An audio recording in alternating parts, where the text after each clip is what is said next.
So ನಮಗೆಲ್ಲ ಒಂದು ಕುತೂಹಲ ಹಾಗೆ ಕನ್ಫ್ಯೂಸ್ ಇದೆ, ನೀವು ಯಾಕೆ ಆ ರೀತಿ ಗೊಂದಲ ಮಾಡಿಕೊಂಡು ಆಚೆ ಬಂದಿದ್ದು, ಯಾಕೆ ಹಾಗನ್ನಿಸ್ತು ಸಡನ್ ಆಗಿ? ನನಗೆ ಗೊಂದಲ ಏನಿಲ್ಲ, ಗೊಂದಲ ಮಾಡ್ಕೊಂಡಂತೂ ಬರ್ನಿಲ್ಲ. ಬಟ್ ನನಗೆ ಬಿಗ್ ಬಾಸ್ ಬೇಡ ಅಂತ ಅನ್ನಿಸ್ತು. ನನಗೆ ಸಾಕು, ನಾನು ಆಚೆ ಹೋಗೋಣ ಅಂತ ಅನ್ನಿಸ್ತು.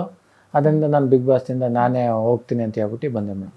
ಅಂದರೆ ಅದು ಒಂದು ಕಾರಣ ಇರುತ್ತಲ್ಲ, ಇಷ್ಟು ವೀಕ್ ಹಾಗೆ ಅನಿಸಿಲ್ಲ, ಬಟ್ ಸಡನ್ ಆಗಿ ನಿನ್ನೆ ಯಾಕೆ ಅನ್ನಿಸ್ತು ಅಂತ? ನನಗೆ 4-5 ದಿನದಿಂದಲೂ ನಾನು ಹೋಗ್ಬೇಕು ಅಂತ ಅನ್ನಿಸ್ತಾ ಇತ್ತು. ನನಗೆ ಉತ್ತಮ ಸಿಕ್ತು. ಉತ್ತಮ ಸಿಕ್ಕೋದಿಲ್ಲ, ಈಗ ಹೋಗ್ಬೋಣ ಅಂತ ಡಿಸೈಡ್ ಮಾಡಿ ನಾನು ಆಚೆ ಹೋಗ್ತೀನಿ ಅನ್ಕೊಂಡೆ, ನಾನೇ ಡಿಸೈಡ್ ಮಾಡ್ಕೊಂಡು ಬಂದ್ಬಿಟ್ರಿ. ಓಕೆ, ಬಿಗ್ ಬಾಸ್ ಮನೆಯಲ್ಲಿ ನಿಮ್ಮ ಪ್ರಕಾರ ಏನೇನು ಮಾಡಿದ್ರಿ, ಏನೇನು ಮಾಡಿಲ್ಲ? ಈಗ ಅಲ್ಲಿ ಸರ್ವೇ ಸಾಮಾನ್ಯಗೆ ಯಾಕೆ ಮನೆ ಕೆಲಸ ಮಾಡೋತವಿಂದ ಬಿಗ್ ಬಾಸ್ ನಿಯಮಗಳನ್ನ ಫಾಲೋ ಮಾಡೋತವಿಂದ ನಿಲ್ಬೇಕಲ್ಲಿ ಎಂಟರ್ಟೈನ್ಮೆಂಟು ಅಂತ ಮಜಾ, ಆಮೇಲೆ ಯಾವುದೋ ಮಾತುಕತೆ ಮಾಡೋದ್ರ ಬಗ್ಗೆ, ಜೀವನದ ಬಗ್ಗೆ, ಈ ಥರದ್ದೆಲ್ಲ ಸಾಕಷ್ಟು ಹಲವಾರು ಎಲ್ಲ ಥರದ ಇರುವಂಥ ಒಂದು 40 ದಿನದಲ್ಲಿ ಎಲ್ಲ ಥರದ ಬಗ್ಗೆನೂ ನಾವು ಮೆಲ್ಕು ಹಾಕಿದ್ದೀವಿ ಪ್ರತಿಯೊಬ್ಬರ ಜೊತೆನೂ ಅಂತ ಅನಿಸ್ತಾ ಐತೆ.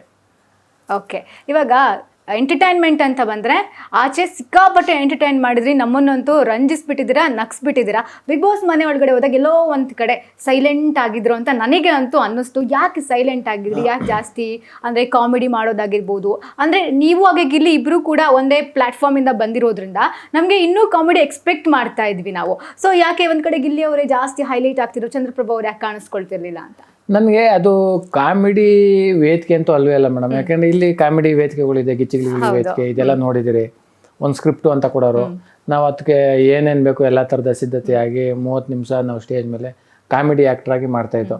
ಆ 30 ನಿಮಿಷ ಬಿಟ್ಟು ಹೊರಗಡೆ ಹೇಗೆ ಇರ್ತಾಯಿದ್ದೋ ಅಂದರೆ ನಾವು ನಿಜ ಜೀವನದಲ್ಲಿ ಒರಿಜಿನಲ್ ನಮ್ಮ ವ್ಯಕ್ತಿತ್ವ ಹೇಗಿತ್ತು ಹಾಗೆ ಇರ್ತಾಯಿದ್ದೋ. ಯಾಕಂದರೆ ಬಿಗ್ ಬಾಸ್ ಅಂದ ತಕ್ಷಣವೇ ಅದೊಂದು ವ್ಯಕ್ತಿತ್ವದ ಒಂದು ಪ್ಲಾಟ್ಫಾರ್ಮ್ ಆಗಿರೋದ್ರಿಂದ ನಾವು ರಿಯಲ್ ನಿಜ ಜೀವನದಲ್ಲಿ ಹೇಗಿದ್ದು ಹಾಗೆ ನಾನು ಇದ್ದೆ ಅಂತ ಹೇಳಕ್ಕೆ ಇಷ್ಟಪಡ್ತೀನಿ. ನಿಜ ಜೀವನದಲ್ಲಿ ಚಂದ್ರಪ್ರಭಾ ಅವರು ಹಾಗೆ ಇದ್ದೆ. ಕಾಮಿಡಿ ಅಂತ ಬಂದಾಗ ಸ್ಟೇಜ್ ಮೇಲೆ ಕಾಮಿಡಿ ಅಂತ ಇದ್ದಾಗಬೇಕು ಅಂದ್ರೆ ಅದೆಂತ ವೇದಿಕೆ ಇರಲಿ, ಅದು ಎಷ್ಟು ಜನ ಇದ್ರು ಒಂಥರ ಅದ್ರ ಎನರ್ಜಿನೇ ಬೇರೆ. ನೀವು ಎಲ್ಲರೂ ನೋಡಿರ್ತಾರೆ ಸರ್. ಓಕೆ, ನಿನ್ನೆ ನಿಮ್ಮ ವೀಟಿಂಗ್ ಪ್ಲೇ ಮಾಡ್ತಾರೆ, ನೀವು ಸುದೀಪ್ ಸರ್ ಪಕ್ಕ ನಿಂತ್ಕೊಂಡಿರ್ತೀರಾ. ಆ ಟೈಮಲ್ಲಿ ಒಂದು ಎಮೋಷನ್ ಆಗುತ್ತೆ, ನಿಮಗೂ ಆಗಿರುತ್ತೆ, ನೋಡೋರ್ಗು ನಮಗೂ ಆಗಿತ್ತು, ಹಾಗೆ ನಿಮ್ಮ ವೈಫ್ಗೂ ಆಗಿತ್ತು. ಅವ್ರದ್ದು ಎಕ್ಸ್ಪ್ರೆಷನ್ ಗಮನಿಸಿದ್ರೆ ನೀವು, ಒಂದು ಕಡೆ ನಾರ್ಮಲ್ ಆಗಿದ್ರು, ಒಂದು ಕಡೆ ಬೇಜಾರು ಮಾಡ್ಕೊಂಡಿದ್ರು, ಒಂದು ಕಡೆ ಗರಂ ಮಾಡ್ಕೊಂಡಿದ್ರು, ಇಷ್ಟು ಬೇಗ ಬಂದ್ಬಿಟ್ರಲ್ಲ ಇವರು, ಇನ್ನೂ ಮನೇಲಿ ಇರ್ಬೋದಿತ್ತು ಅಂತ ಅವ್ರ ಮನಸ್ಸಲ್ಲೂ ಕೂಡ ಬಂದೇ ಇರುತ್ತೆ. ಸೊ ಅವ್ರು ಏನು ಹೇಳಿದ್ರು ನೀವು ಮಾತಾಡಿದಾಗ?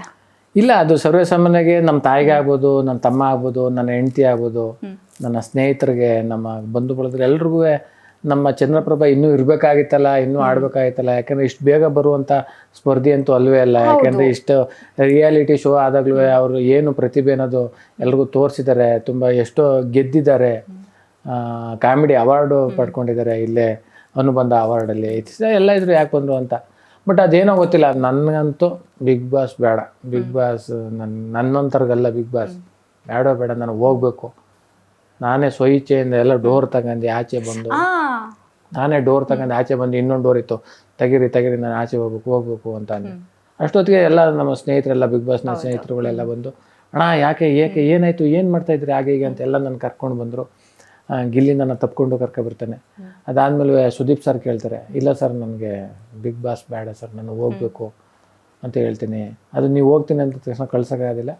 ಪ್ರೇಕ್ಷಕರೇ ನಿಮ್ಮನ್ನ ಬಾ ಅಂತ ಕರ್ಕೋಬೇಕು, ನೀವು ಚೆನ್ನಾಗಿ ಆಡೋದ್ರೆ ಇರಿ ಅಂತಲೂ ಅವರೇ ಹೇಳ್ತಾರೆ, ನೀವು ಹಂಗೆ ಡಿಸೈಡ್ ಮಾಡೋಂಗಿಲ್ಲ ಅಂತ. ಇಲ್ಲ ನಾನು ಹೋಗ್ತೀನಿ ಅಂದ್ಬಿಟ್ಟು ಸ್ವಇಚ್ಛೆಯಿಂದ ಕೈ ಎತ್ತು ಬರ್ತೀನಿ. ಬರಬೇಕಾದ್ರೂ ಏನಾಗ್ತದೆ ಅಂದರೆ, ನಾನು ತುಂಬ ಸ್ಲೋ ಮಾಡಿದ್ರೆ ಎಲ್ಲ ನನ್ನ ಮಾತಾಡ್ಸೋದು ಹಿಂಗೆಲ್ಲ ಮಾಡ್ತಾರೆ ಅಂತ ಹೇಳ್ಬಿಟ್ಟು ಬೇಗ ಬಂದ್ಬಿಡ್ತೀನಿ.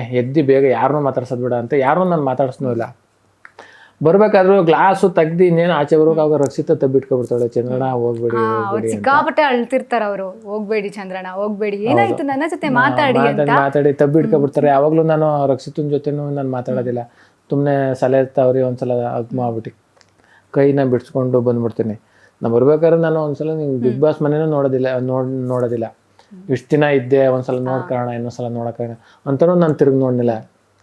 ಅಷ್ಟು ಜನ ಒಂದು ಫ್ಯಾಮಿಲಿ ಥರ ಇದ್ದಂಥ ಯಾರನ್ನೂ ಮಾತಾಡಿಸ್ನಿಲ್ಲ, ಅವ್ರ ಕಡೆನೂ ತಿರುಗಿ ನೋಡಲಿಲ್ಲ. ತಿರುಗಿ ಒಂದ್ಸಲ ನೋಡಲಿಲ್ಲ. ಅಷ್ಟು ಬೇಜಾರಾಗ್ಬಿಟ್ಟಿರ್ತದೆ ನನಗೆ. ಏನೋ ಬೇಡ, ಬಿಗ್ ಬಾಸೇ ಬೇಡ. ಅಲ್ಲ ಬೇಜಾರಾಗುವಂಥದ್ದು ಏನಾಯ್ತು? ಯಾರಾದ್ರೂ ಏನಾದ್ರು ಹರ್ಟ್ ಮಾಡಿದ್ರಾ ಅಥವಾ ಯಾರಾದ್ರೂ ಒಂದು ಆರೋಪ ಹಾಕಿದ್ ನಿಮಗೆ ಏನಾದ್ರು ಬೇಜಾರಾಯ್ತಾ? ಯಾಕೆಂದ್ರೆ ನಿನ್ನೆ ಮೊನ್ನೆ ಎಪಿಸೋಡಲ್ಲಿ ಸಿಕ್ಕಾಪಟ್ಟೆ ಚರ್ಚೆ ಆಗುತ್ತೆ. ಬಂದು ಸುದೀಪ್ ಸರ್ ನಡೆ ನುಡಿ ಚರ್ಚೆ ಅಂತ ಬರುತ್ತೆ, ಆಮೇಲೆ ಒಂದು ನೇಮ್ ಬೋರ್ಡ್ ಕೊಡಕ್ಕೆ ಅಂತ ಬಂದಾಗ ನಿಮಗೆ ಫಸ್ಟ್ಲಿ ನಿಮಗೆ ಊಸರವಳ್ಳಿ ಅನ್ನೋ ಒಂದು ನೇಮ್ ಅನ್ನ ಕೊಡ್ತಾರೆ. ಸೊ ಅದರಿಂದ ಏನಾದ್ರು ಹರ್ಟ್ ಆಯ್ತಾ ನಿಮ್ಗೆ? ಇಲ್ಲ ಆ ಥರ ಬೋರ್ಡ್ ಹಾಕಿದ್ರು ಅಂತ ನನಗೆ ಆ ಥರದ್ದು ಯಾವುದು ನಡೆ ನುಡಿದಾಗ್ಬೋದು ಅದ್ರದ್ದಾಗ್ಬೋದು ನನಗೆ ಯಾವ ಥರ ಬೇಜಾರಿಲ್ಲ. ಅದೊಂದು ಟಾಸ್ಕ್ ಅಷ್ಟೇ. ಅವ್ರು ನಮ್ಗೆ ಆಗ್ತಾರೆ, ನಾವು ಅವ್ರಿಗೆ ಆಗ್ತೀವಿ, ಅದು ಗೇಮ್ ಅಷ್ಟೇ, ಮುಗೀತು. ಅದಕ್ಕೂ ಇದಕ್ಕೂ ಕಾರಣ ಇಲ್ಲ. ನಾನು ಬಂದಿರೋದಕ್ಕೆ ಬೇರೆನೇ ಯಾವುದೋ ಒಂದು ದೊಡ್ಡ ಕಾರಣ, ಅದನ್ನ ನಾನು ಹೇಳ್ಕೊಳ್ಳೋಕ್ಕೂ ಇಷ್ಟಪಡೋದಿಲ್ಲ. ಸುದೀಪ್ ಸರ್ ವೇದಿಕೆ ಮೇಲೂ ಕೇಳ್ತಾರೆ, ಇಲ್ಲ ಸರ್ ನಾನು ಹೇಳಲ್ಲ. ಅಂದ್ರೆ ಮನೆ ಒಳಗಡೆ ಆಗಿದ್ದ ರೀಸನ್ ಏನಾ? ಇಲ್ಲ, ಅದೇನೋ ಬೇರೆ. ಒಟ್ಟಿನಲ್ಲಿ ಬಿಗ್ ಬಾಸ್ ಬೇಡ ನನಗೆ ಅಂತ ಅನ್ನಿಸ್ತದೆ. ಸುದೀಪ್ ಸರ್ ಕೇಳಿದಾಗಲೂ ನಾನು ಸುದೀಪ್ ಸರ್ಗೆ ಹೇಳತ್ತಿಲ್ಲ, ನಾನು ಬರಬೇಕು ಅಷ್ಟೇ, ಆಚೆ ಬರಬೇಕು.